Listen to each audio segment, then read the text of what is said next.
Step 4 of the escrow process is the home inspection period. Now, the purpose of the inspection is not just to have the buyer find a bunch of problems and throw a bunch of credit requests or repairs at you. It is truly here to bring the buyer up to speed with their knowledge of the home. Since they don't know anything about it except for viewing it a couple of times, and you have either owned and lived in the property for a long period of time, the whole goal here is to really bring the buyer up to speed with their knowledge of the current condition of the home. I'm here to help coordinate a time that works for you and your family, and we'll ask you to go ahead and step outside or give the place to the buyers alone with their agent and their home inspector. Give them a little privacy so they can speak freely once they're learning everything they can about the home. And depending on the size of your home, it could take anywhere from a couple hours to even 4 or 5 hours to get this inspection completed. Like I said, the people present are typically just going to be the buyer's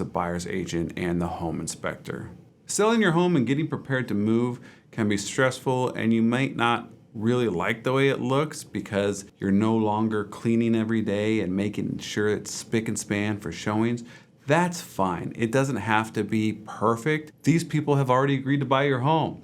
We just want to make sure it's not too cluttered or messy so that all the various important things like lighting and appliances and electrical and plumbing access is available for that home inspector. Most importantly, if you've already moved on, please make sure to keep all utilities active as they are vital to this home inspection process.